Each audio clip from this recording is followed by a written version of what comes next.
में हमने पढ़ लिया था, वेक्टर्स। वेक्टर में हम प्लाज्मिड वेक्टर पढ़ रहे थे।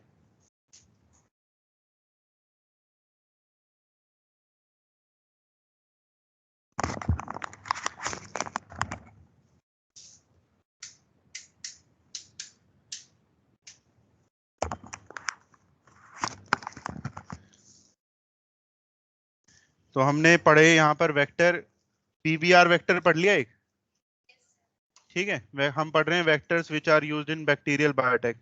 एक वेक्टर हो गया प्लाज्मिड में, हमने पढ़ा पीबीआर, ठीक है। दूसरा एग्जांपल क्या लिखा है प्लाज्मिड में? PuC8। तो आज हम पढ़ेंगे PuC8 वेक्टर।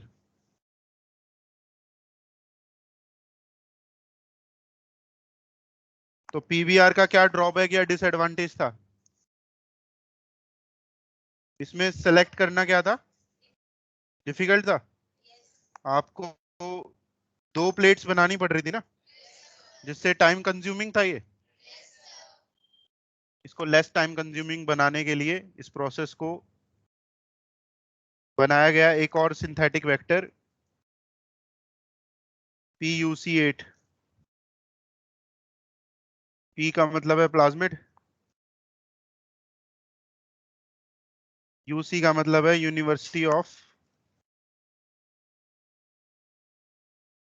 कैलिफोर्निया। 8 हो गया सिंथेसाइज होने का ऑर्डर या सीक्वेंस, ठीक है। University of California.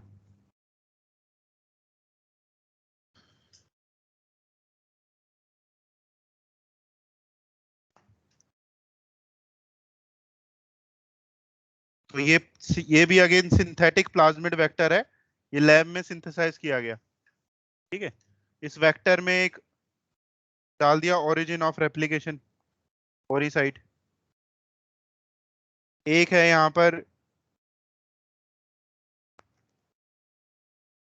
Ampicillin resistance gene, AMPR। एक है यहाँ पर लैक जेड जीन, ठीक है। जो सेकंड हो गया सेलेक्टेबल मार्कर जीन। तो सेलेक्टेबल मार्कर यहाँ कितने हो गए? दो हो गए, AMPR और लैक जेड।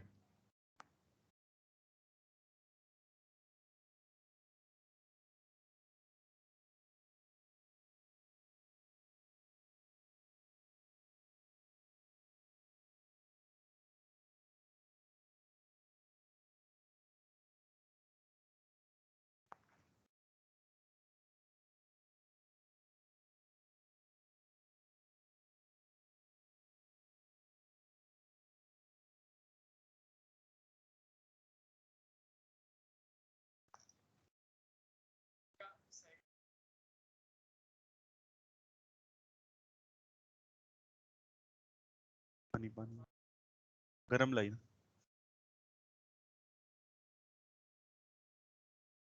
जो यहाँ पर लैक जेड जीन है, इस जीन के अंदर पैलिंड्रोमिक सीक्वेंसेस होते हैं, ठीक है।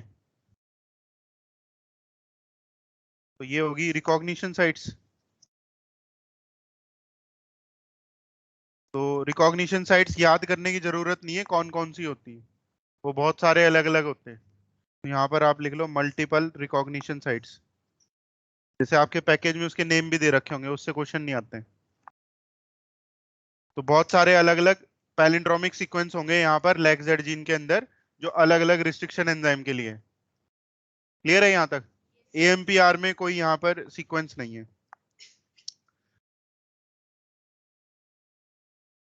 तो ये हो गया स्ट्रक्चर इसका, PuC8 वेक्टर का जो बनाया गया था।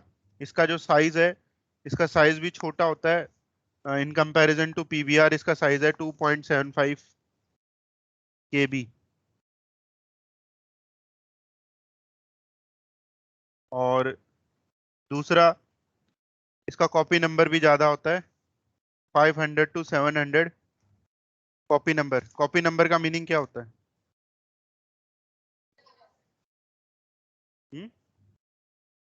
Number of copies of vector inside host cell. एक सेल के अंदर कितनी कॉपीज हैं?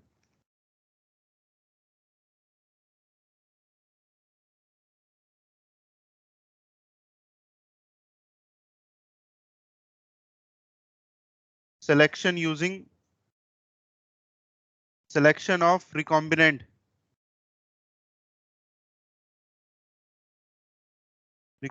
की सिलेक्शन using PUC8।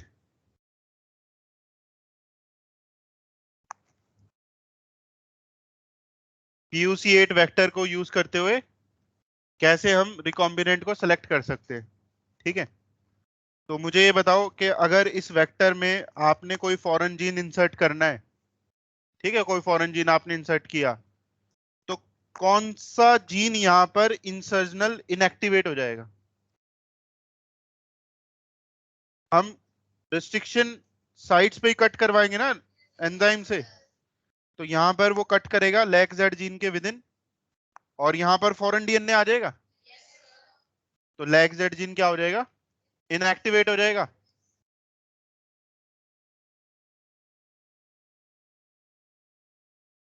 तो उसी पे बेस्ड है इसका सिलेक्शन मेथड। तो इसमें आप लिखो कि जैसे जो एक्स गैल होता है, ये एक सबस्ट्रेट होता है, chromogenic substrate.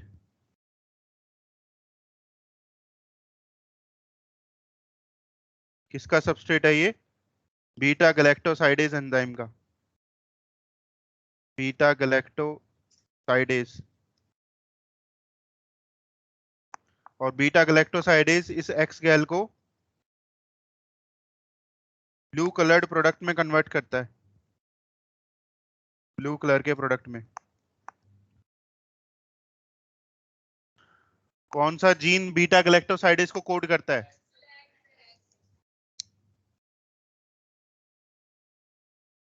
Lac Z codes for beta galactosidase.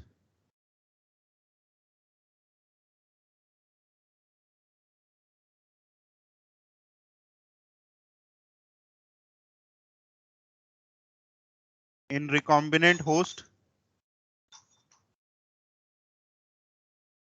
recombinant host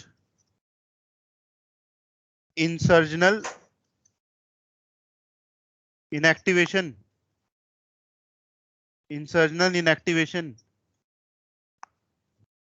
of lac z gene occurs।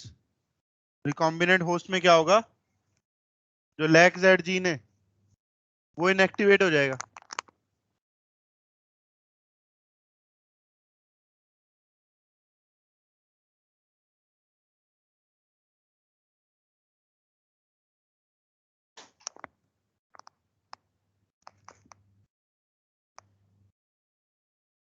ये कॉपी नंबर जो है वो एक बैक्टीरिया होस्ट के अंदर होगा इसका, PUC8 का।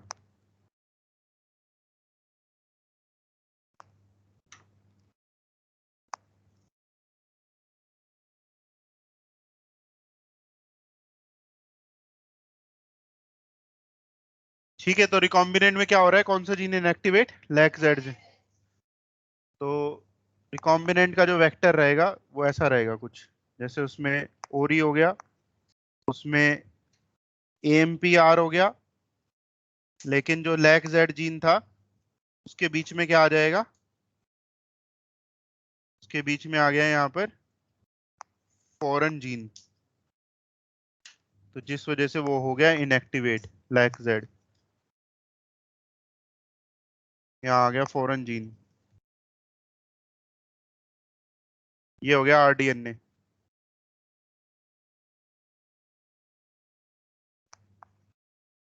इस RDNA को आपने एक होस्ट सेल में इंसर्ट कर दिया, तो अगेन 3 तरह के होस्ट सेल बनेंगे। जैसे एक तो होगा यहाँ पे, जैसे हमने लास्ट लेक्चर में पढ़ा था, एक होस्ट तो होगा नॉन ट्रांसफॉर्मेंट जिसमें कुछ भी नहीं गया, एक होगा ट्रांसफॉर्मेंट बट जिसमें केवल वेक्टर गया, PUC8 वेक्टर चला जाएगा उसमें, तीसरा होगा ट्रांसफॉर्मेंट एंड उसमें ये RDNA गया जिसमें लैक जेड जीन नहीं है। तो अब इन होस्ट को केवल एक ही प्लेट पे ग्रो करवाएंगे। एक कल्चर प्लेट, एक प्लेट बनाई और उस प्लेट में बैक्टीरिया का ग्रोथ मीडियम डाल दिया, प्लस उसमें सबस्ट्रेट, क्रोमोजेनिक सबस्ट्रेट जो था एक्स गैल वो डाल दिया, एक एंटीबायोटिक डाल दी एम्पिसिलिन।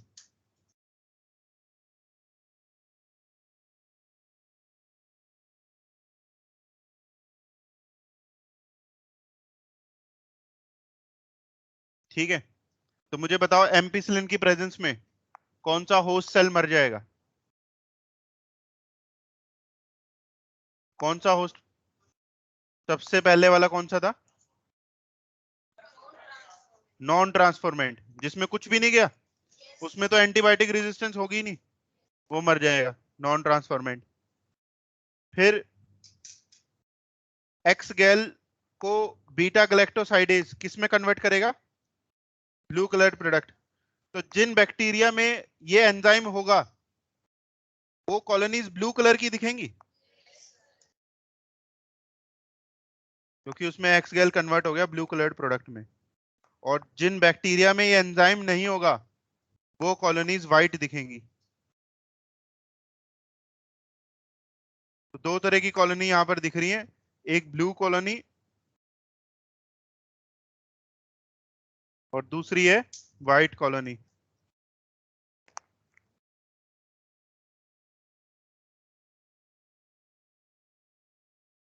मुझे बताओ ब्लू या व्हाइट, इनमें से कौन सी कॉलोनी रिकॉम्बिनेंट होस्ट की होगी?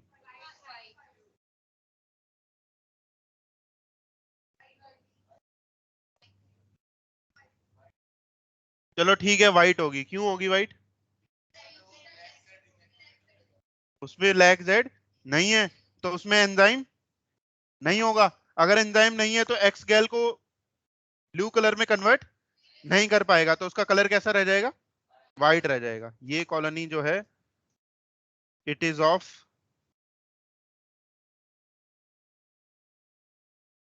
Recombinant host. ऊपर लिख दिया मैंने क्या रीजन है, क्योंकि उसमें लैक्जेड जीन नहीं है।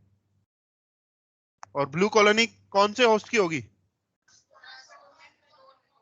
Transformant but non recombinant. It is of non recombinant host. ये नॉन रिकॉम्बिनेंट होस्ट रहेगा।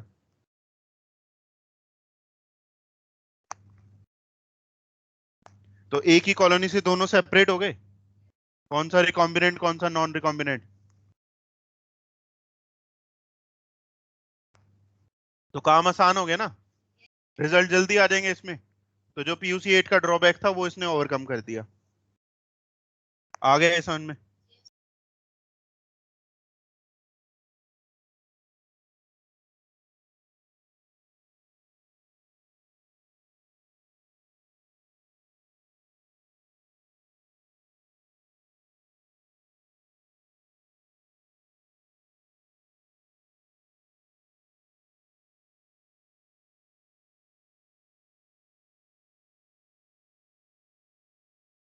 तो ये कंप्लीट हो गया यहाँ पर जो प्लाज्मिड वेक्टर्स थे। ठीक है, सबसे पहले वेक्टर हमने इनको 1 लिखा था, और प्लाज्मिड में हमने दो टाइप्स पढ़ लिए, पीबीआर पढ़ लिया, और दूसरा अभी आज हमने पढ़ा PUC8। इसको बी लिख लो चाहे, ये बी हो गया।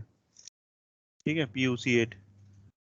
अब हम पढ़ेंगे जो दूसरे अलग वेक्टर है प्लाज्मिड के अलावा। सेकंड लिखो यहाँ पर प्लाज्मिड के बाद बैक्टीरियोफेज, वायरल वेक्टर्स।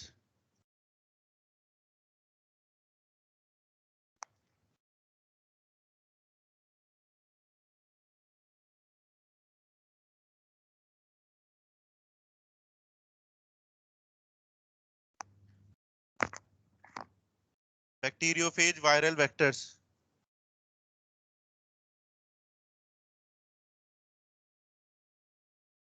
बैक्टीरियोफेज जो होता है ये बैक्टीरिया का वायरस होता है। ठीक है, इसका होस्ट सेल बैक्टीरिया होता है। तो हमने जैसे HIV के केस में पढ़ा था, वायरस अपनी होस्ट के अंदर ग्रोथ कैसे करता है? वो अपना जेनेटिक मटेरियल DNA पहले होस्ट सेल में इंसर्ट करता है, और फिर वो DNA होस्ट के क्रोमोसोम में इंटीग्रेट हो जाता है, और फिर वो अपनी वहां से कॉपीज बनवाएगा, वायरस नहीं, और बाहर आ जाएगा, होस्ट को किल कर देगा। यही मैकेनिज्म पढ़ा था HIV में। तो देखो, हर वायरस DNA को तो ट्रांसफर कर ही रहा है ना अपने होस्ट में, उसमें नेचुरल मैकेनिज्म है DNA को ट्रांसफर करने का। अगर हम उसके वायरस के DNA से वो DNA पीसेस कट कर दें या रिमूव कर दें जो नए वायरसेस को पैकेज करवाती है होस्ट के अंदर, तो वायरस का काम क्या रह जाएगा? केवल अपने DNA को ट्रांसफर करने का। वो DNA ट्रांसफर करने का रोल रह जाएगा ना, वो नए वायरस बना ही नहीं पाएगा, क्योंकि हमने वो DNA सीक्वेंसेस कट कर दिए जिससे वो नए वायरसेस की पैकेजिंग करवाता था, नए वायरस को पैकेज करवाता था। तो वो वायरस अब एक वेक्टर की तरह काम करेगा, वो सेल के अंदर DNA को इंसर्ट करके आ जाएगा। आया पॉइंट समझ में? ऐसे वेक्टर्स को हम बोलते हैं वायरल वेक्टर्स। और बैक्टीरिया में जो वायरल वेक्टर यूज होता है वो है बैक्टीरियोफेज वायरल वेक्टर्स। तो बैक्टीरियोफेज वायरस के DNA में कुछ चेंजेस करते हैं। बैक्टीरियोफेज जीनोम, जीनोम क्या होता है? टोटल जेनेटिक मटेरियल जो एक सेल के अंदर या वायरस के अंदर होता है। Bacteriophage genome is modified by deleting infectious DNA and inserting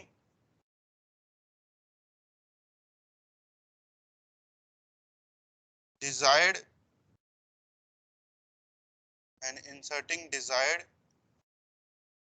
foreign DNA।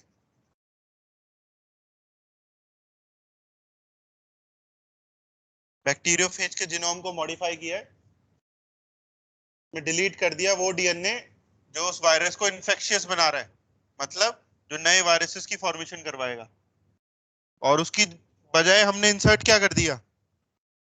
अपना फॉरेन DNA या फॉरेन जीन इंसर्ट कर दिया जो हम सेल में ट्रांसफर करवाना चाहते हैं। आया समझ में? Such vector is called as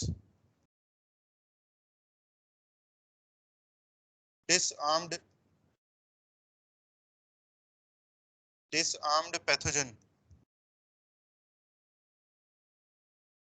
ऐसा वेक्टर डिसआर्म्ड पैथोजन है, मतलब एक ऐसा पैथोजन है जो निहत्था है।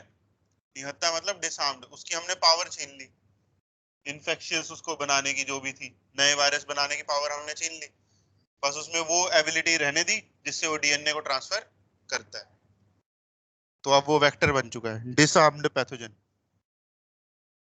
अब ये वेक्टर की हमें जरूरत क्यों पड़ी?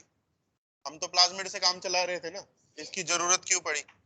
क्योंकि इनका जो DNA इंसर्ट साइज होता है, जो हम फॉरेन DNA का साइज इनमें इंसर्ट कर सकते हैं, वो बहुत बड़ा होता है। प्लाज्मिड का तो खुद का साइज छोटा सा था ना, वो ज्यादा बड़े जीन को तो कैरी कर ही नहीं सकता था।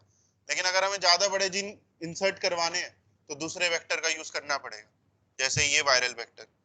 इसका एग्जांपल लिखो आप, lambda phase vector has DNA insert size 23 KB। KB की full form kilo base pair, kilo base pair.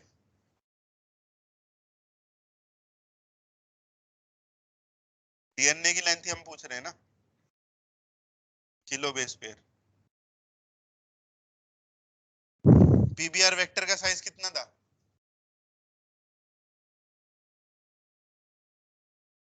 4.3 kilo base pair. और इसका कितना था PUC का? 2.75। तो उससे तो बहुत बड़ा हो गया ना ये, तो इसलिए इनको यूज किया जाता है। एक दूसरा है M13 पेज, वेक्टर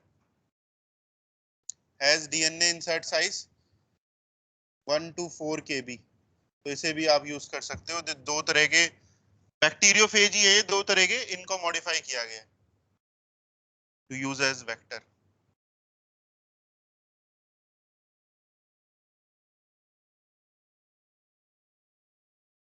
तीसरा वेक्टर जो बैक्टीरिया में यूज होते हैं वो है कॉस्मिड।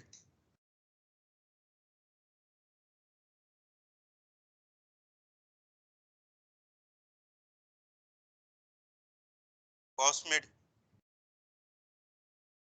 Synthetic vectors. सिंथेटिक का मतलब है ये सब लैब में बनाए गए हैं। जैसे जो वायरल वेक्टर है वो भी नेचुरली थोड़ी ना होता है, आपने उसको मॉडिफाई किया है ना। ऐसे ही पीबीआर वेक्टर, पीयूसी वेक्टर, ये सब लैब में बनाए गए, ये सारे सिंथेटिक वेक्टर्स हैं। ऐसे ही कॉस्मिड भी है, synthetic vector containing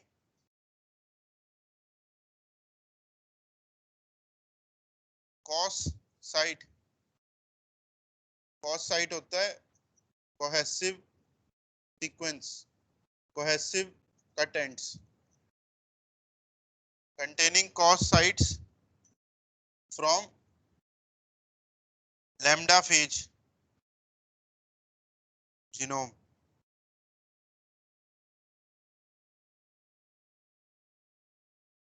added in plasmid of E. coli।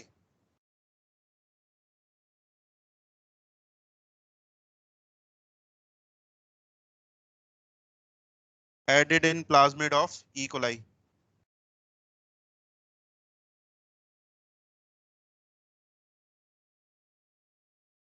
जैसे ये जो प्लाज्मिड है ई कोलाई का, ये नेचुरल है, ये नेचुरली प्लाज्मिड में मिलता है। ये इसे हमने कोई कोई सिंथेटिक नहीं बनाया। तो एक नेचुरल प्लाज्मिड था ई कोलाई का, उसमें आपने एक पैलिंड्रोम सीक्वेंस को ऐड कर दिया। क्या ऐड कर दिया उसमें? एक पैलिंड्रोम सीक्वेंस। और वो पैलिंड्रोम सीक्वेंस किससे निकाला है? एक बैक्टीरियोफेज से, लैम्डा फेज से। तो लैम्डा फेज के जीनोम में कोई एक पैलिंड्रोम सीक्वेंस था, उसको आपने उस वायरस के डीएनए से कट किया और ऐड कर दिया to natural plasmid of E coli. यहां तक समझ में आया? अब वो सीक्वेंस पे जब एंजाइम कट करते हैं तो कैसे कट एंड्स बनेंगे? कोहेसिव या स्टिकी एंड्स। हमने पढ़ा था ना, दो तरह के एंड होते हैं, एक तो कोहेसिव, एक ब्लंट एंड। तो कोहेसिव एंड्स वो बनाते हैं। तो ये पैलिंड्रोम सीक्वेंस को आपने इंसर्ट कर दिया, जिससे क्या होगा? प्लाज्मिड में मल्टीपल क्लोनिंग साइट्स आ जाएंगी। कुछ क्लोनिंग साइट तो पहले से होंगी, कुछ आपने ऐड कर दी, तो उसमें मल्टीपल क्लोनिंग साइट्स आ गई। क्लियर है पॉइंट? जो पैलिंड्रोम सीक्वेंस ऐड किया, क्योंकि वो कोहेसिव एंड्स बना रहा है, इसलिए उसे क्या बोलते हैं? Cos site.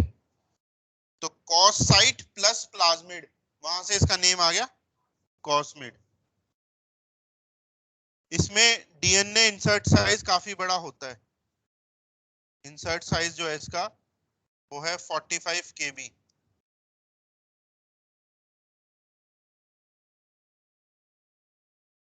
ऐसे ही इसी के जैसा एक और बनाया गया, उसे फेजमिड बोलते हैं।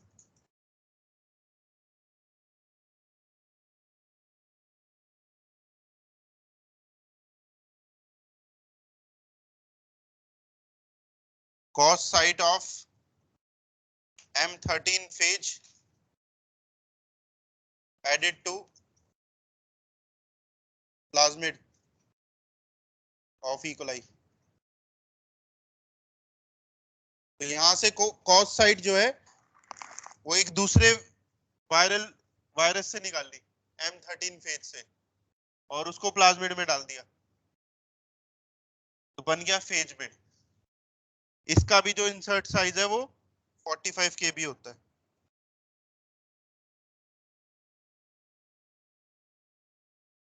तो इस पे जनरली एक बार क्वेश्चन आया था, तो कुछ साल हो गए उस क्वेश्चन को आए हुए, 10 साल से ऊपर हो गया। तो क्वेश्चन ये था कि कौन सा vector, which of the following vector has larger DNA insert size? ठीक है, तो उसका आंसर कॉस्मिड था। एक तो ये पीबीआर वगैरह दे दिए, इनका साइज छोटा होता है, कॉस्मिड का जो साइज है वो बड़ा होता है। इन वेक्टर्स को इसलिए यूज करते हैं। नेक्स्ट। फिर एक वेक्टर होता है बैक, पढ़ा होगा आपने, बैक्टीरियल आर्टिफिशियल क्रोमोसोम। दूसरा क्या था?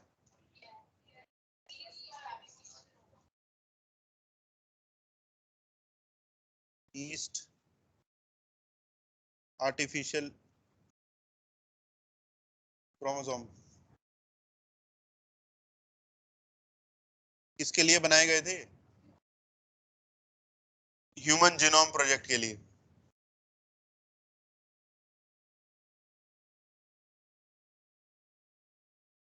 तो जीनोम प्रोजेक्ट में पूरे डीएनए को, ह्यूमन के जीनोम को सीक्वेंस करना था। तो उसमें वो क्या कर रहे थे, जैसे एक सेल से कोई जीन बाहर निकाल लिया ह्यूमन के, ठीक है, तो उस जीन को आपने एक सेल से तो एक ही कॉपी निकाल ली होगी उस जीन की। तो अगर हम उसकी क्लोनिंग कर देंगे आगे, मतलब वैसे ही बहुत सारे जीन बनवा देंगे, तो उसको सीक्वेंस करना आसान होगा, क्योंकि हमारे पास एक ही जीन की बहुत सारी कॉपीज होंगी। किसी भी एक कॉपी को आप सीक्वेंस कर लो, ठीक है, मान लो रिजल्ट एक कॉपी से नहीं आया तो दूसरी कॉपी से आ जाएगा। तो इसी तरह से इन्होंने क्या किया, क्लोनिंग करने के लिए इन्होंने ह्यूमन के जीनोम के कुछ पीस को कट किया, डीएनए को, और उसको डाल दिया बैक में या यैक में। और बैक और यैक में जब उसको डाला तो वो सेल्स आगे डिवाइड करे होंगे, होस्ट सेल, और उनकी क्लोनिंग होगी, ठीक है। तो जो बैक होता है ये काम करता है फंक्शंस इन, कौन सा होस्ट सेल में काम करता है? E coli. ई कोलाई के लिए बनाया गया था ये, कि वो ई कोलाई में काम करे।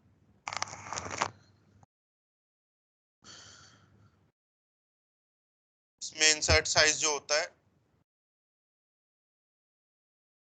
350 केबी, ठीक है, तो काफी बड़ा इंसर्ट साइज इसमें ऐड हो सकता है, जो रिक्वायर्ड था ह्यूमन जीनोम सीक्वेंस के लिए। दूसरा इन्होंने यैक जो बनाया वो काम करता है फंक्शंस इन ईस्ट,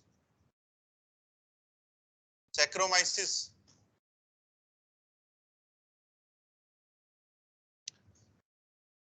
तो देखो यूकैरियोट हो गया ये, इसमें काम करने के लिए इन्होंने पूरा एक क्रोमोसोम ही बना दिया, पूरा एक क्रोमोसोम बनाया। जैसे क्रोमोसोम पे सेंट्रोमियर होता है, ठीक है, जैसे एक क्रोमोसोम पे सेंट्रोमियर होता है, ये सेंट्रोमियर हो गया, और ये हो गए टेलोमियर एंड्स, ठीक है। तो पूरा एक इन्होंने क्रोमोसोम बनाया जो किसमें काम करेगा, ईस्ट में। सेंट्रोमियर के सीक्वेंस डाले, उसमें टेलोमियर डाले, और यहाँ पर वो ह्यूमन डीएनए डाल दिया जिसे आपको सीक्वेंस करना है बीच वाले रीजन्स में, और उसको ट्रांसफर कर दिया इनसाइड ईस्ट।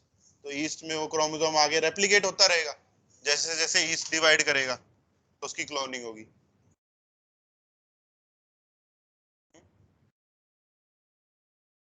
जैसे पहले तो इनको अलग अलग थे ये सीक्वेंस, उनको जोड़ा होगा, जोड़ के ये एक क्रोमोसोम ही बना दिया आर्टिफिशियल को।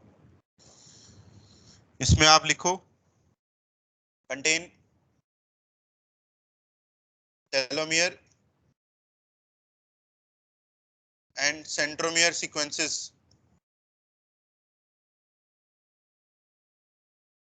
Of east. ईस्ट के क्रोमोसोम के टेलोमियर और सेंट्रोमियर सीक्वेंसेस भी इसके अंदर थे। सेंट्रोमियर होगा ये, सेंट्रोमियर सीक्वेंसेस ऑफ ईस्ट। इसका इंसर्ट साइज और भी ज्यादा बड़ा था। इंसर्ट साइज है यहाँ पर 1 MB।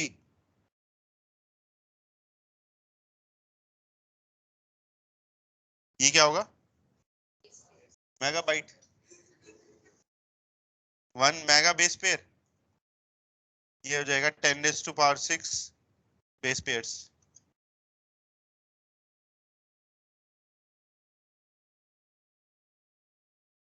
1 लाख बेस पेयर हो गए। तो इन दोनों को यूज किया गया था ह्यूमन जीनोम प्रोजेक्ट में।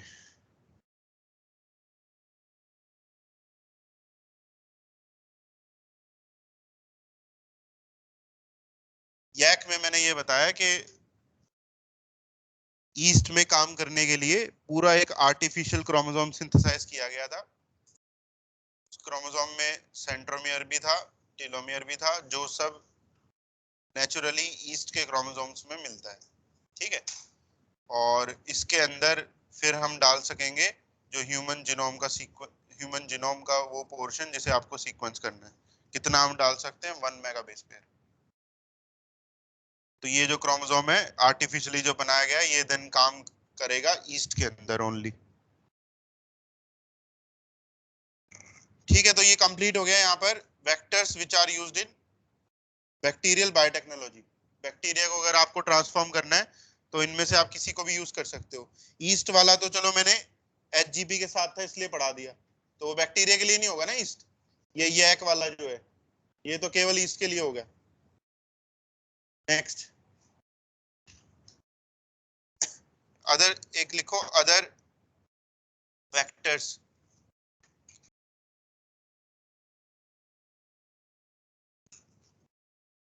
कुछ और वेक्टर्स भी होते हैं जो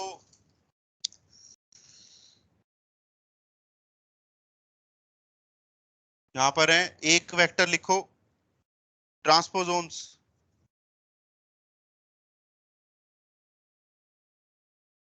या जंपिंग जीन्स,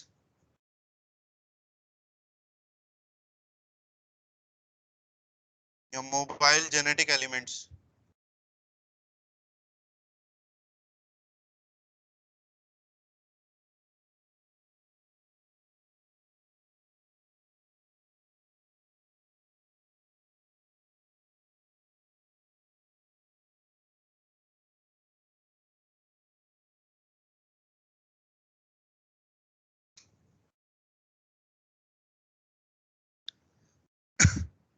ट्रांसपोजोन्स प्रेजेंट होते हैं, प्रेजेंट नेचुरली इन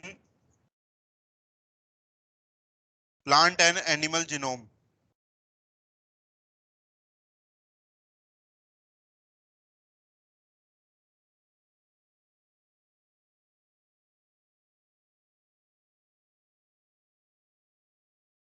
ये प्लांट और एनिमल जीनोम्स में नेचुरली ये जंपिंग जीन्स मिल जाते हैं। जंपिंग जीन का मतलब क्या होता है? ये अपनी पोजीशन को चेंज कर सकते हैं क्रोमोसोम के ऊपर ही। पढ़ा है इनके बारे में पहले? किसमें पढ़ा है?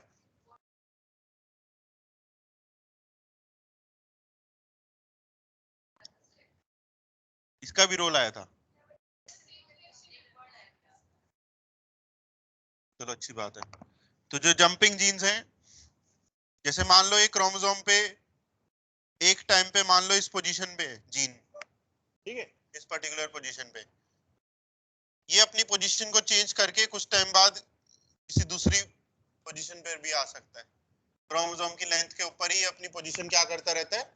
चेंज करता रहता है। तो ये इस तरह के जीन्स आइडेंटिफाई किए गए प्लांट में और एनिमल्स के डीएनए में।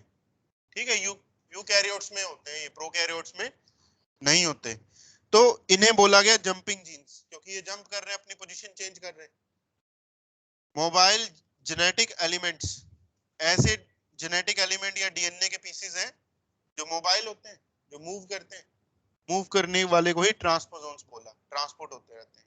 ठीक है, तो इसका मतलब ये हुआ कि इनके पास कुछ ऐसा इंटरनल मैकेनिज्म होगा इन जीन्स के पास, जो इन्हें एक पोजीशन से कट करता होगा और दूसरी पोजीशन पे पेस्ट करता होगा। तो इन पे कट पेस्ट मैकेनिज्म होता है जो इसको एक साइड से कट करता है, दूसरी साइड पे इन्हें जोड़ देता है। क्लियर है पॉइंट? तो ऐसे जीन्स को आइडेंटिफाई करके इन्हें यूज किया गया एज वेक्टर। ट्रांसपोजोन को भी वेक्टर में बना दिया। तो जंपिंग जीन का सीक्वेंस देख लिया, जो डीएनए सीक्वेंस इनको चाहिए कट पेस्ट करने के लिए उसको नहीं छेड़ा, उसको एज इट इज रहने दिया। जो उनके अंदर फालतू का डीएनए होता है, जो इंट्रॉन्स फालतू के थे उनके अंदर, उनको कट करके उनकी जगह क्या इंसर्ट कर दिया? फॉरेन डीएनए, फॉरेन जीन डाल दिया उसकी जगह। तो अब ट्रांसपोजोन एक वेक्टर बन गया और उस ट्रांसपोजोन को एक सेल के न्यूक्लियस में इंजेक्ट कर दिया। अब ट्रांसपोजोन तो अपने आप जुड़ जाता है ना क्रोमोसोम से, तो वो किसी क्रोमोसोम पे अपने आप कट मारेगा और अपने आप जुड़ जाएगा। आपको बस उसके न्यूक्लियस में उस ट्रांसपोजोन को ट्रांसफर करना है, बाकी अपने आप वो क्रोमोसोम में चला जाएगा। फिर एक बार वो क्रोमोसोम में चला गया आपका फॉरेन डीएनए, तो एक्सप्रेस भी हो जाएगा और फिनोटाइप भी दिख जाएगा सेल में।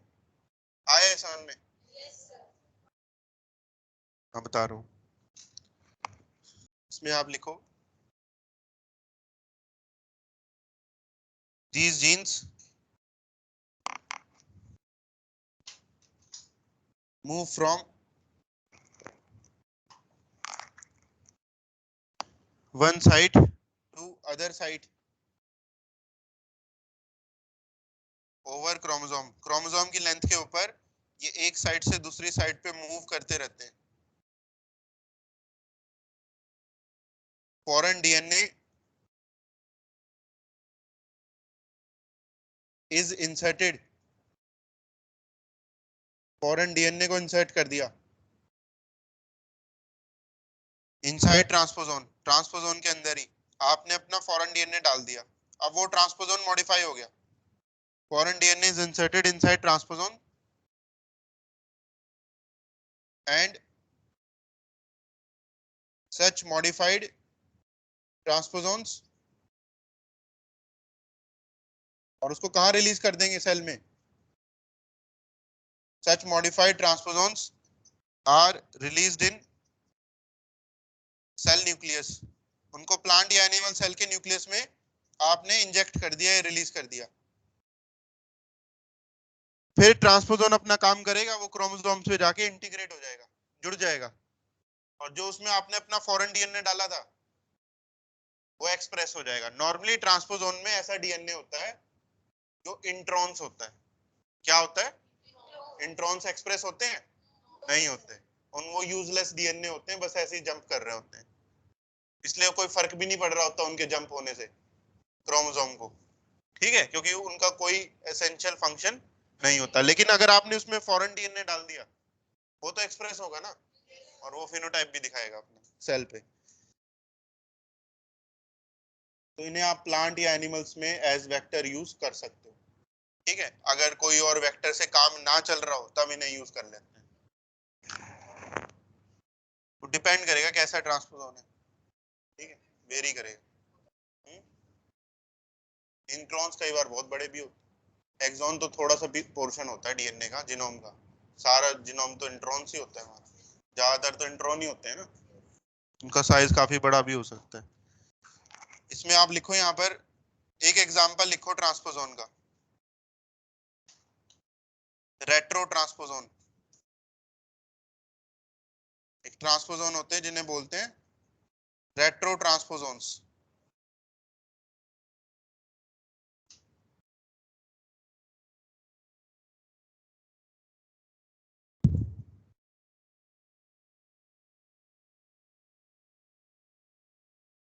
रेट्रो इनके नेम में आ रहा है, तो ये क्या परफॉर्म करेंगे?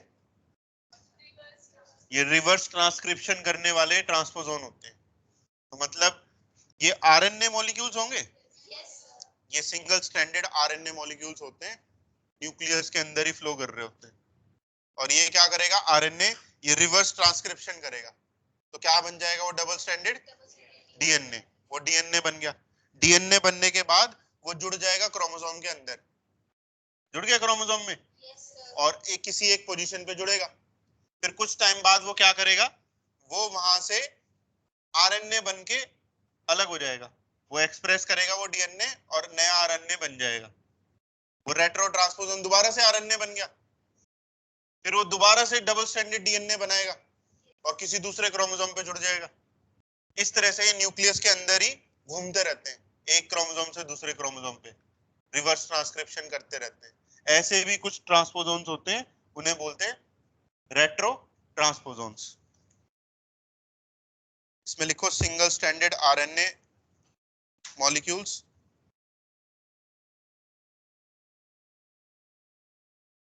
which perform reverse transcription, which perform reverse transcription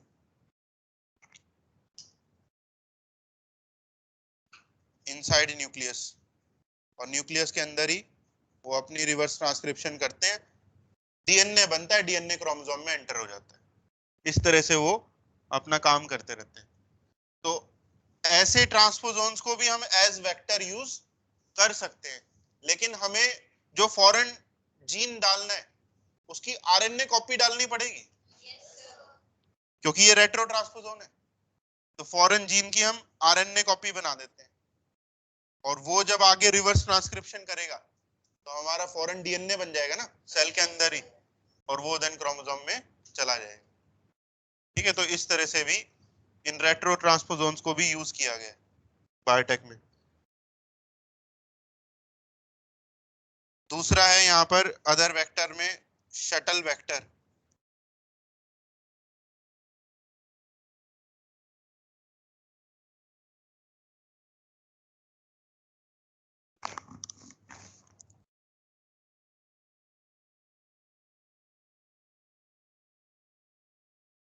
shuttle vectors, shuttle का मतलब होता है, जैसे शटल तो वो होती है ना बैडमिंटन वाली, तो वो शटल के साथ क्या हो रहा होता है, एक जगह एक प्लेयर उसको इधर से पीटता है, दूसरा प्लेयर दूसरी तरफ से पीटता है, तो वो एक लोकेशन पे जाती है फिर वापस वहीं आ जाती है, इसे शटल बोलते हैं। ठीक है, जैसे शटल बस को भी बोलते हैं। कोई एक बस है जिसका रोज का काम क्या है, वो पॉइंट ए से पॉइंट बी पे जाती है, फिर बी से ए पे आती है, उस बस बस को भी शटल बोलते हैं। ठीक है, जो लौट के वहीं पर ही आती है। तो कुछ ऐसे वेक्टर होते हैं जो दो अलग अलग सेल टाइप्स में काम कर सकते हैं। वो वेक्टर प्रोकैरियोट में भी काम करेगा, और उसी वेक्टर को आप यूकैरियोट में डालोगे उसमें भी काम करेगा, फिर आपने प्रोकैरियोट में डाला उसमें भी काम करेगा। ऐसे वेक्टर को बोलते हैं shuttle vectors. Can function in both prokaryotes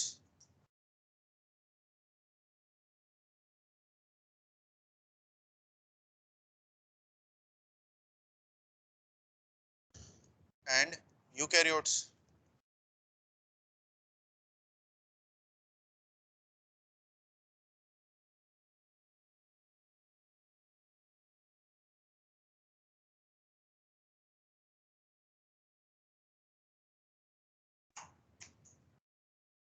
तो इनमें ओरिजिन ऑफ रेप्लिकेशन जो है वो दो अलग अलग टाइप के होंगे, एक प्रोकैरियोट के लिए और एक कंटेन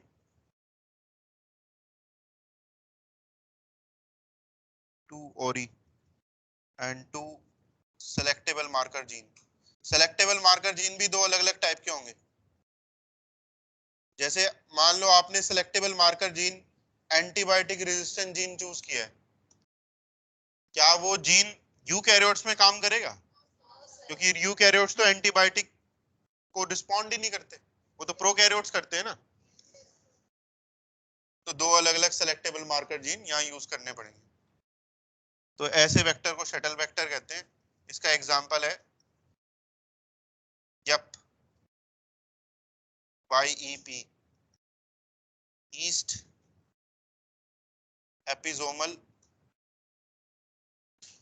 प्लाज्मिड। ये ऐसा प्लाज्मिड है, ईस्ट में भी काम करता है ये, और ई कोलाई में भी काम करता है।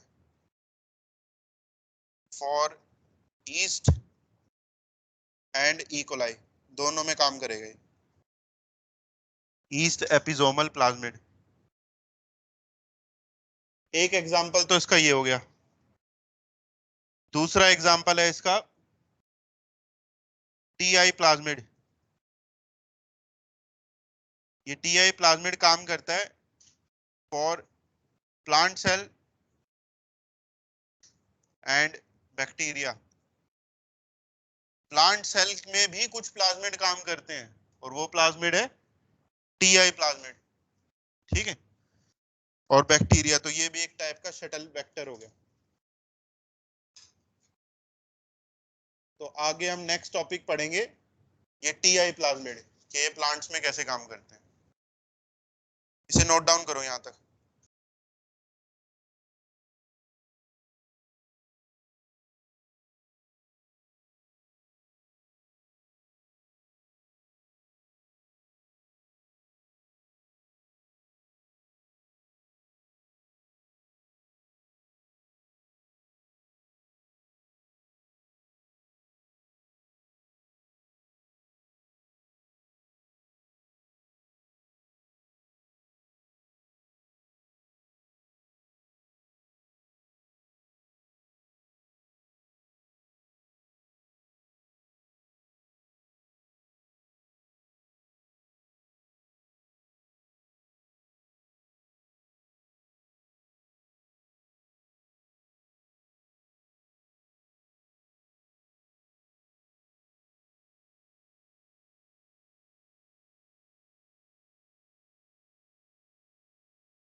लाइफ लॉन्ग जो क्या लेंगे, दवाई लेंगे। कौन सी दवाई? देखो अगर ये जितनी भी दवाइयां होती हैं या जितने भी केमिकल सब्सटेंस है, इन सब का एक डोज होती है ना, कि इतनी डोज ही लेनी है। उससे ऊपर डोज ले ली तो वो भी टॉक्सिक इफेक्ट कुछ ना कुछ तो शो करेगा। तो टॉक्सिक इफेक्ट तो उनके आने लगेंगे अगर हायर डोज हो जाएगी। तो लाइफ लॉन्ग तो ले भी नहीं पाएंगे, बीच में ही हो सकता है कि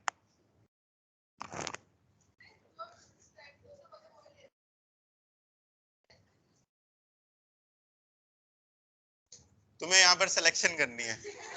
हम वेट करेंगे कब रिसेप्टर बनेंगे।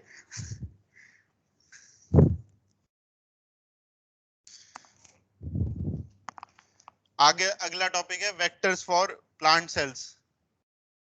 कौन सा वेक्टर बताया था अभी? TI plasmid. एक ट्रांसपोजोन भी हो गया, ट्रांसपोजोन को भी यूज कर सकते हैं, और दूसरा है ये टीआई प्लाज्मिड।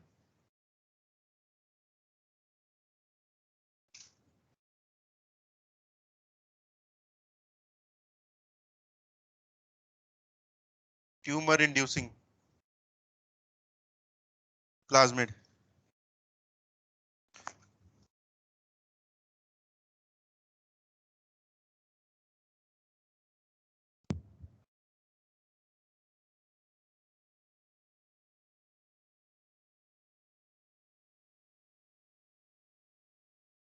टीआई प्लाज्मिड का जो सोर्स बैक्टीरिया है, जहां से प्लाज्मिड हमें मिलता है, वो बैक्टीरिया है एग्रोबैक्टीरियम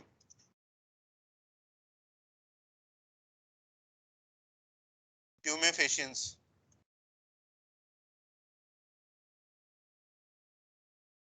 एग्रोबैक्टीरियम ट्यूमेफेशियंस।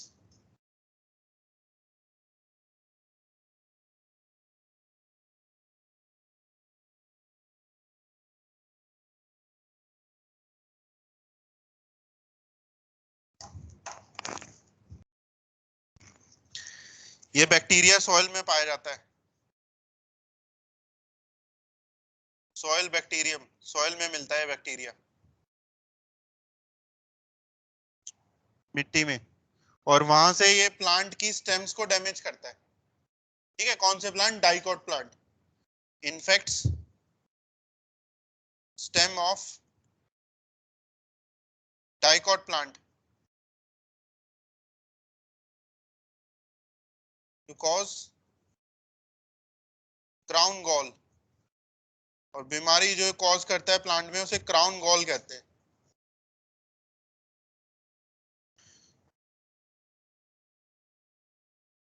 गॉल का मतलब होता है कोई स्वेलिंग, कोई स्वेल्ड स्ट्रक्चर। ठीक है, जो कोई एक स्फेरिकल स्वेल्ड स्ट्रक्चर हो। क्राउन गॉल का यहाँ मतलब है,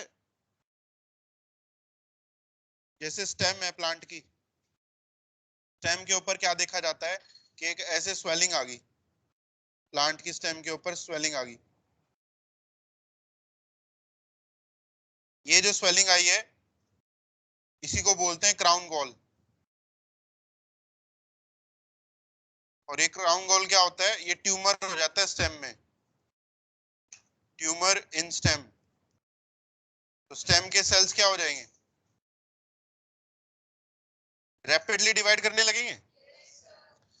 तो प्लांट की स्टेम में ट्यूमर हो जाता है और वो सेल्स डिवाइड करने लग जाते हैं, और उनकी एक गांठ बन जाती है, उसी को बोलते हैं crown gall.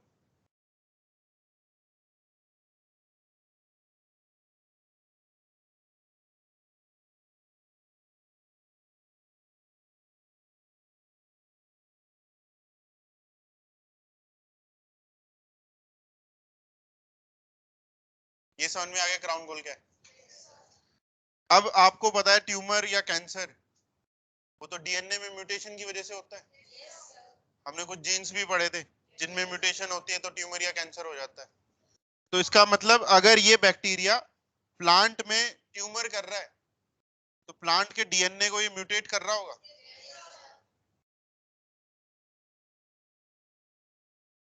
Agrobacterium tumefaciens is called as natural genetic engineer, इसको नेचुरल जेनेटिक इंजीनियर बोलते हैं, क्योंकि ये नेचुरली प्लांट के डीएनए को म्यूटेट कर रहा है ना, प्लांट के डीएनए को नेचुरली इंजीनियर या मॉडिफाई कर रहा है, इसलिए इसको नेचुरल जेनेटिक इंजीनियर कहा जाता है। तो इस बैक्टीरिया पे देन रिसर्च का काम स्टार्ट हो गया कि किस तरह से प्लांट को ट्यूमर कर रहा है। स्टेम में पता चल गया कि इस बैक्टीरिया से क्राउन गॉल हो रही है, सॉइल में बैक्टीरिया भी मिल गए, प्लांट की स्टेम से भी इस बैक्टीरिया को ऑब्टेन कर लिया। तो फिर काम स्टार्ट हुआ कि ये किस तरह से ट्यूमर कॉज कर रहा है। तो कई साल लग गए, रिसर्च होती रही, तो पता चला कि इस बैक्टीरिया के अंदर एक प्लाज्मिड मिलता है। प्लाज्मिड का नाम क्या है? Tumour inducing plasmid. ये प्लाज्मिड ट्यूमर को कॉज करता है इनसाइड प्लांट सेल। ठीक है, तो इस प्लाज्मिड के बारे में अब हम पढ़ते हैं।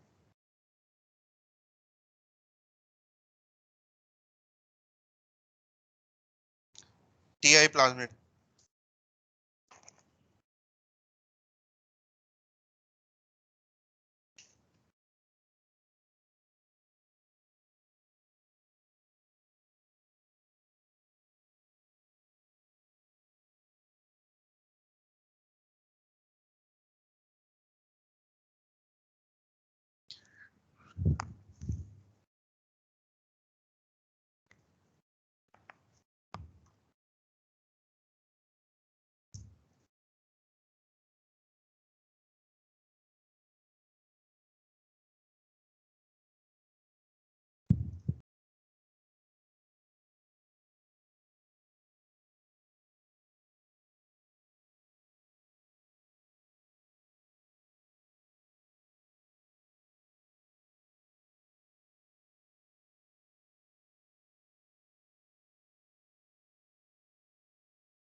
बन गया।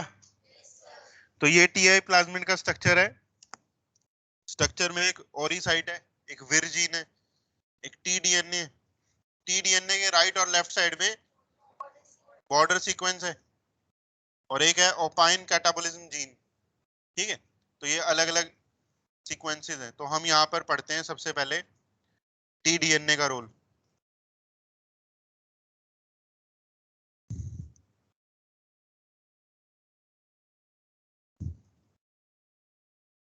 टीडीएनए होता है ट्रांसफर डीएनए। तो जब इस बैक्टीरिया पे रिसर्च हुई तो ये पता चला कि ये बैक्टीरिया अपने प्लाज्मिड के टीडीएनए को प्लांट के अंदर इंसर्ट करवाता है, प्लांट के जीनोम में इंसर्ट करवाता है, और इस टीडीएनए से प्लांट को ट्यूमर हो जाता है। आया समझ में? तो इसीलिए इस डीएनए को क्या नेम दिया गया? ट्रांसफर डीएनए, क्योंकि ये बैक्टीरिया ट्रांसफर कर रहा है inside plant genome. Plant genome जो स्टेम सेल्स के न्यूक्लियस होगा उसमें इंसर्ट कर रहा है। ठीक है, तो इसमें आप लिखो यहाँ पर it codes for phyto hormones. तो टीडीएनए में कौन से जीन्स होते हैं जो कोड करते हैं फाइटो हॉर्मोन्स, जैसे कि ऑक्सिन, साइटोकाइनिन। इन दोनों के बारे में शायद आपने पढ़ा होगा। ऑक्सिन ग्रोथ के लिए जैसे चाहिए होता है, साइटोकाइनिन सेल डिवीजन के लिए चाहिए होता है। अगर प्लांट में ये हार्मोन की अमाउंट ज्यादा होगी तो एबनॉर्मल सेल डिवीजन होगी या एबनॉर्मल ग्रोथ हो जाएगी। Codes for phyto hormones and opine and ओपाइंस।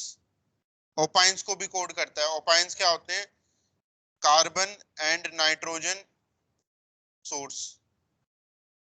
ये फूड फूड ही होता है बेसिकली ये इस बैक्टीरिया के लिए, और कार्बन और नाइट्रोजन का बना होता है opine substance.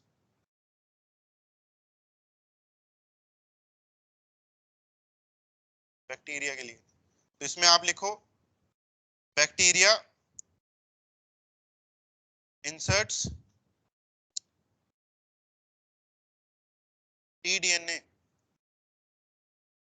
Inside plant genome. तो प्लांट जीनोम में वो बैक्टीरिया टीडीएनए को इंसर्ट करवा रहा है।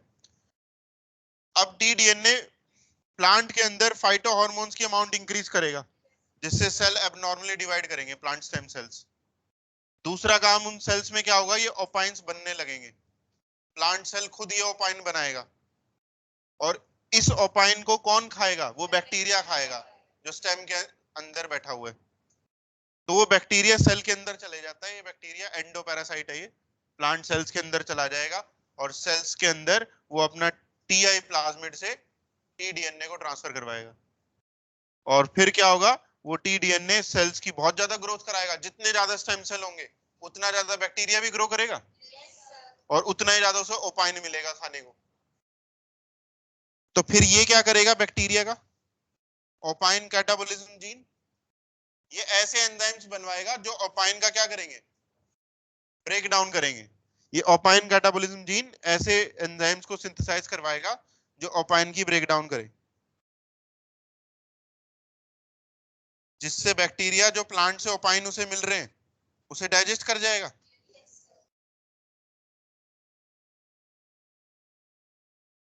Synthesise enzymes to break down opine, to break down ओपाइंस।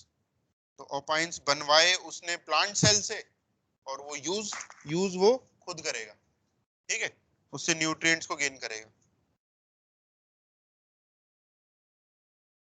Plant का ट्रांसफर कैसे हो रहा है बता।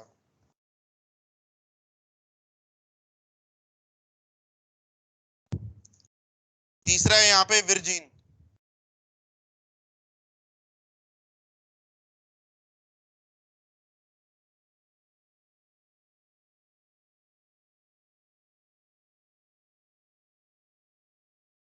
विरजिन का क्या रोल होता है? विरजिन क्या करता है? विरजिन ऐसे एंजाइम्स को कोड करता है जो बॉर्डर सीक्वेंसेस के विद इन जो भी डीएनए है, इन दो बॉर्डर सीक्वेंसेस के विद इन जो भी डीएनए है, उस डीएनए को कट करते हैं और जाके पेस्ट करते हैं इनसाइड प्लांट जीनोम। आया समझ में?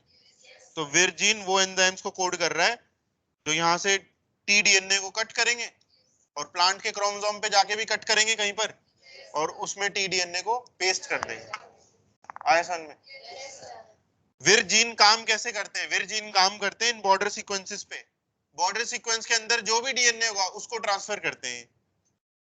अगर हम बॉर्डर सीक्वेंस से टीडीएनए हटाकर क्या डाल दें, अपना फॉरेन जीन डाल देंगे, तो विरजिन का तो काम वही रहेगा ना। वो फॉरेन डीएनए को काट के यहाँ से ट्रांसफर कर देगा इनसाइड प्लांट जीनोम। हमारा काम पूरा हो जाएगा। हम इसको यूज कर पाएंगे देन एज वेक्टर। तो विरजिन का पहले रोल लिख लो, करता क्या है ये।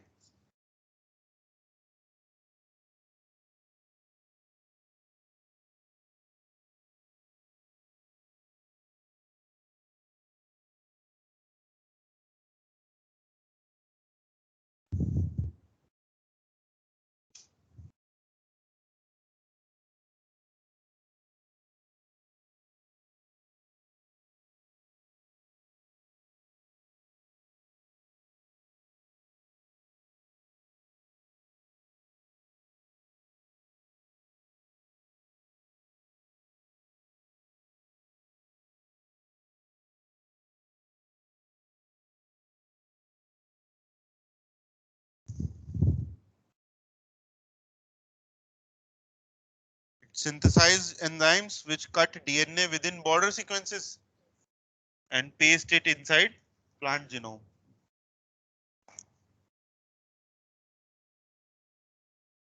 हाँ, उसके अंदर ये tDNA आ गया ना, प्लांट का जीनोम तो चेंज हो ही रहा है।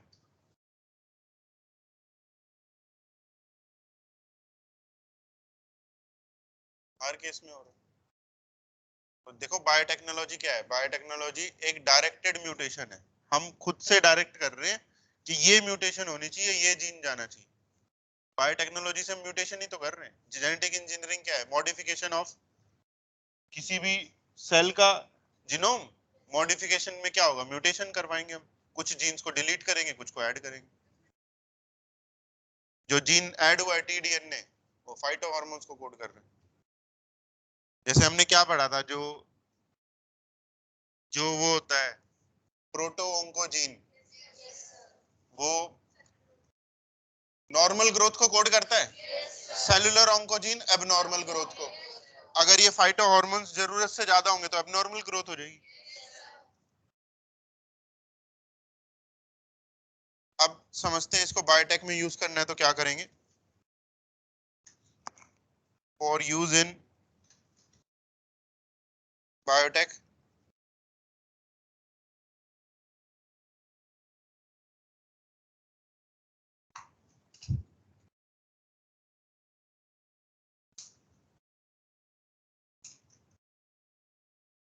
TI plasmid is modified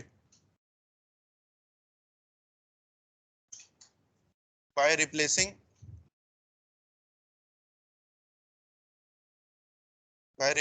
tDNA with आपका डिजायर्ड जीन। जो भी जीन आप इंसर्ट करना चाहते हो प्लांट में, उससे आप रिप्लेस कर दो tDNA को।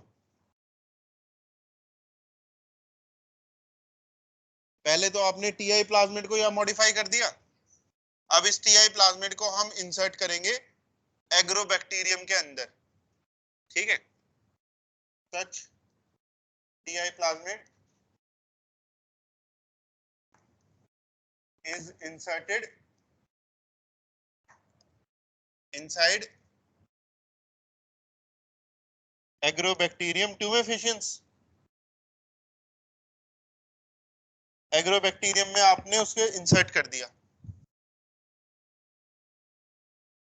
अब देखो ये एग्रोबैक्टीरियम तो एक पैथोजन है ना प्लांट का, लेकिन आपने उसको डिसआर्म कर दिया, उसके tDNA को ही हटा दिया आपने, तो ये वेक्टर क्या हो गया, डिसआर्म्ड पैथोजन। अभी पढ़ा था हमने बैक्टीरिया की केस में, ये भी डिसआर्म्ड पैथोजन है।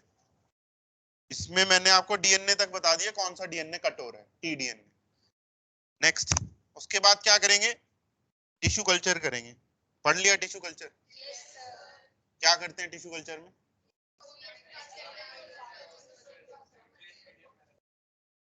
एक सेल्स ले लिए कुछ, उसको न्यूट्रिएंट मीडियम में रखेंगे तो क्या बनता है, कैलस बन जाएगा। फिर कैलस में आगे रूट फॉर्मेशन करवाते हैं, ऑक्सिन देकर, ऑक्सिन ज्यादा देकर, फिर शूट भी फॉर्म करवा देते हैं, साइटोकाइनिन ज्यादा है। चलो ठीक है, जो भी कर रहे हैं, रूट शूट बन गई, ठीक है। फिर उसको धीरे धीरे क्या करेंगे, उसको सनलाइट का एक्सपोजर देंगे, एक्लीमेटाइजेशन हार्डनिंग जो भी है, ठीक है। जैसे जो भी लैब में प्लांट बनते हैं, टेस्ट ट्यूब प्लांट्स, वो ट्यूबलाइट की प्रेजेंस में बनते हैं। जो ट्यूबलाइट होती है और जो हमारी जो सनलाइट है, नेचुरल सनलाइट, दोनों में कोई फर्क नहीं होता है, दोनों ही व्हाइट लाइट्स होती हैं। लेकिन ये सन नहीं है, तुम देख रहे हो ना, सन नहीं है, लाइट सेम है, वो भी व्हाइट लाइट है और ये भी व्हाइट लाइट है। तो पहले तो वो ट्यूबलाइट की प्रेजेंस में ग्रो कर रहे होते हैं प्लांट, और टेस्ट ट्यूब के अंदर होते हैं।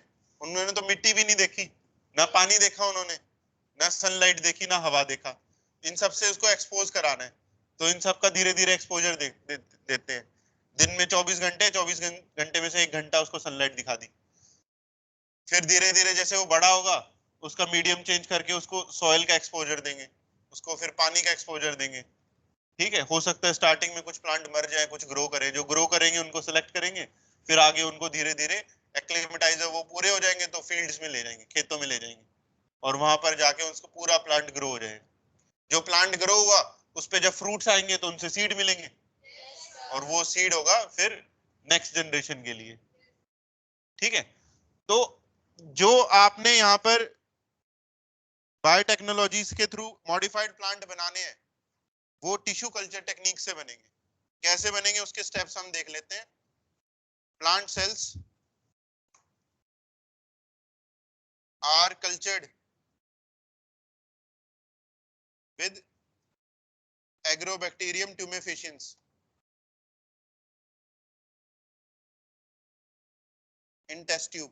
एक टेस्ट ट्यूब में हम प्लांट सेल और इस बैक्टीरिया को, जो ये मॉडिफाइड बैक्टीरिया आपने किया, इनको एक साथ कल्चर करेंगे। बैक्टीरिया का काम क्या होता है? सेल के अंदर जाएगा, वो एंडोपैरासाइट है ना, सेल के अंदर जाके वो अपने बॉर्डर सीक्वेंसेस के बीच में जो डीएनए था उसको प्लांट सेल में ट्रांसफर करेगा।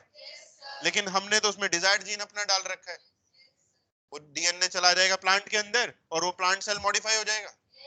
जो भी आप फिनोटाइप प्लांट को देना चाहते हो मिल गया। ये बैक्टीरिया जिंदा रहेगा कि मर जाएगा? मर जाएगा। उसे ओपाइन नहीं मिलेंगे खाने को तो मर ही जाएगा वो।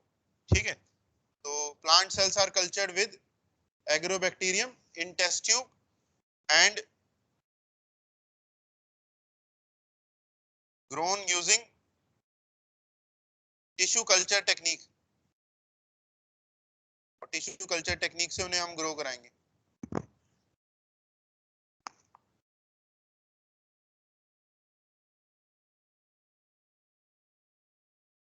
बायोटेक्नोलॉजी से जितने भी प्लांट्स बनते हैं वो सभी इस एग्रोबैक्टीरियम मेथड से बनते हैं और वो सारे प्लांट इनिशियली एक टेस्ट ट्यूब में बनते हैं, प्लांट लेड टेस्ट ट्यूब के अंदर बनेगा और फिर उसको हम फील्ड्स में लेकर आएंगे।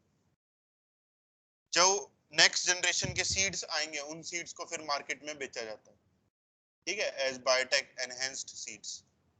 आपने सुना होगा कुछ प्लांट, जैसे बीटी कॉटन सुना होगा शायद, और कोई सुना है? बीटी ब्रिंजल भी होता है। ठीक है, बहुत सारे होते हैं बीटी, म्यूटेशन ब्रीडिंग, उसमें भी यूज कर सकते हैं। ठीक है, तो ये हो गया यहाँ पर एग्रोबैक्टीरियम का यूज। कितना इंटरेस्टिंग चैप्टर है ना ये। कोई मजा नहीं आ रहा तुम्हें? किस तरह से एक बैक्टीरिया को यूज करके क्या उसका यूज निकाल दे। एक पैथोजन से हम अपने लिए अच्छे इतनी अच्छी अच्छी क्रॉप्स बनवा रहे हैं एक पैथोजन से। वो तो नुकसान पहुंचा रहा था ना प्लांट को, और उसका हमने यूजफुल कोई बेनिफिट निकाल लिया। कितना तो इंटरेस्टिंग चैप्टर है। जहां समझने वाली चीज आती है वो माइंड ब्लॉक हो गया। कोई नहीं, चलो 15 मिनट और है। फिर कुछ और बैक्टीरिया एग्रोबैक्टीरियम के स्पीशीज में ही डिस्कवर करे गए और उनसे भी कुछ ऐसे ही प्लाज्मिड मिले जो प्लांट को इन्फेक्ट करते हैं। तो जैसे एक और एग्जांपल है यहाँ पर RI प्लाज्मिड।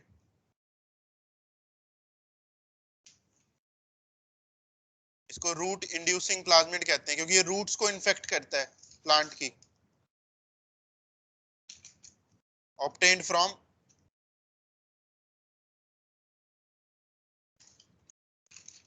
एग्रोबैक्टीरियम राइजोजीन्स।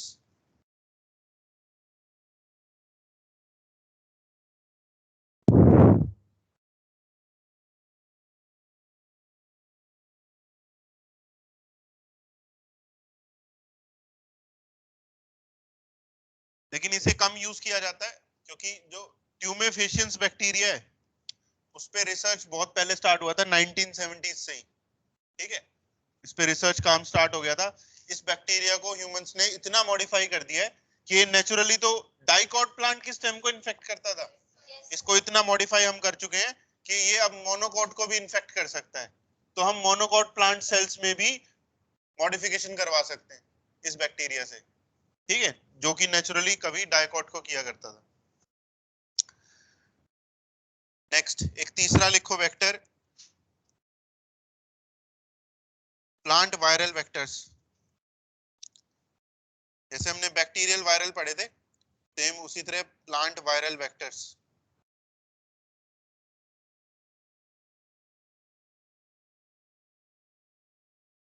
एग्जाम्पल है इसके टीएमवी, क्या फुल फॉर्म होती है?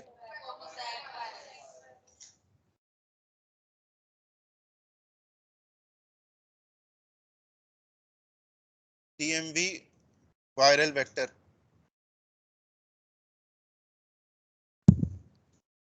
लेकिन इनका यूज काफी लिमिटेड है, क्योंकि जो मोस्ट ऑफ द काम होता है वो एग्रोबैक्टीरियम से ही हो जाता है।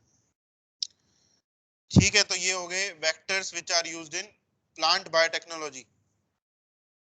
तो बैक्टीरिया के लिए हमने पढ़ लिए, प्लांट के लिए हो गया। अब बचे एनिमल्स। एनिमल्स में कौन से वेक्टर यूज होते हैं? एक तो ट्रांसपोजोन पढ़ा दिया, वेक्टर्स फॉर एनिमल सेल्स।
चलो, vectors for animal cells. Animal cell में कोई प्लाज्मिड काम नहीं करता है, ना ही कोई ऐसा डिस्कवर किया गया जो काम करे। जैसे टीआई प्लाज्मिड प्लांट के लिए तो मिल गया था ना। तो एनिमल्स में जो काम लिया जाता है वो वायरल वेक्टर से ही काम लेते हैं, क्योंकि वायरस तो बहुत सारे हैं जो अपना डीएनए एनिमल सेल्स में इंसर्ट कर सकते हैं। तो वायरल वेक्टर्स का यूज होता है। तो वही हम यहाँ पर लिखेंगे, use of disarmed retroviral vectors.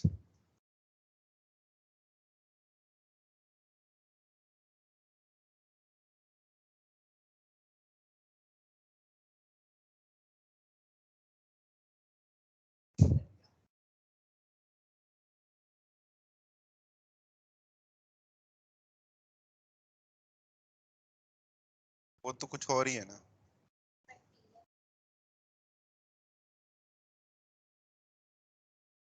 बोले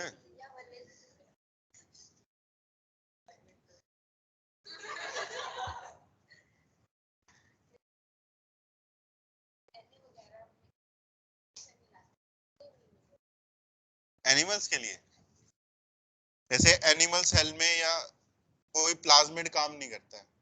एनिमल सेल में अगर कुछ करेगा तो वो क्रोमोसोम के अंदर होना चाहिए, तब करेगा ना। तो टीआई प्लाज्मिड भी पूरा सेल के अंदर नहीं जाता है एनिमल के, सॉरी प्लांट के। वो केवल अपना एक डीएनए इंसर्ट करवाता है क्रोमोसोम में।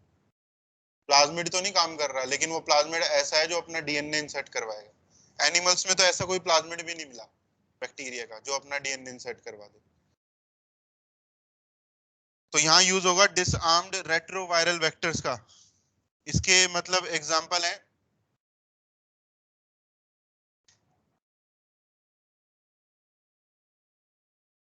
Adeno viral vector,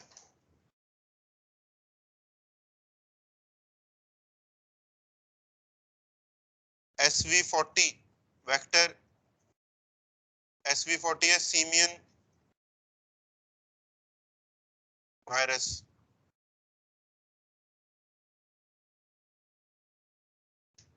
human papilloma virus vector.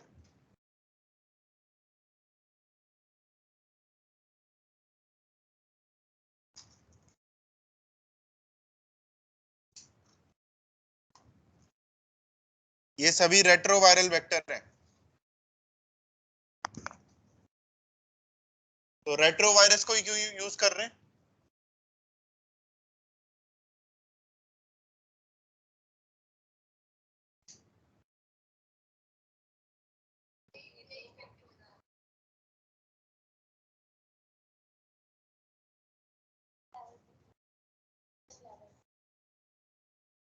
हाँ, इसने सही आंसर दिया। जैसे जो रेट्रोवायरल वेक्टर है उसी को क्यों यूज करते हैं? जैसे एक नॉर्मल वायरस हो गया, देखो जितने भी पैथोजन वायरस होते हैं जो ह्यूमंस पे अटैक करते हैं वो ज्यादातर आरएनए कंटेनिंग होते हैं, उनका जेनेटिक मटेरियल आरएनए होता है। लेकिन हम रेट्रोवायरस किसे बोलते हैं? जो आरएनए से आगे रिवर्स ट्रांसक्रिप्शन भी करे, वो बहुत कम होते हैं। जैसे एचआईवी रेट्रोवायरल था, लेकिन जो पोलियो का वायरस है उसका पास भी आरएनए जेनेटिक मटेरियल है, लेकिन वो रिवर्स ट्रांसक्रिप्शन नहीं करता। वो तो वो क्या करेगा? जो रिवर्स ट्रांसक्रिप्शन नहीं कर रहा वो अपने आरएनए से केवल एक और नया आरएनए बनाएगा और सेल से बाहर आ जाएगा। तो क्या उसका आरएनए हमारे क्रोमोसोम के अंदर जाएगा? नहीं जाएगा। रिवर्स ट्रांसक्रिप्शन वाले का आरएनए पहले डीएनए बनेगा, वो डीएनए जाएगा ना हमारे क्रोमोसोम में, उसी को हम यूज कर सकते हैं ना एज वेक्टर, जब डीएनए जाए हमारे क्रोमोसोम के अंदर। ठीक है, इसलिए रेट्रोवायरल वेक्टर का यूज होता है। ये जो टोबैको मोज़ेक वायरस है ना, ये भी या तो रेट्रोवायरल होगा या डीएनए वायरल होगा। ये अपना डीएनए इंसर्ट करता होगा। आई थिंक ये डीएनए वायरल है। ठीक है, तो ये कंप्लीट हो गया एनिमल्स के वेक्टर। एनिमल्स के यही वेक्टर होते हैं। ठीक है, तो आज का लेक्चर हम यहीं तक ही पढ़ेंगे।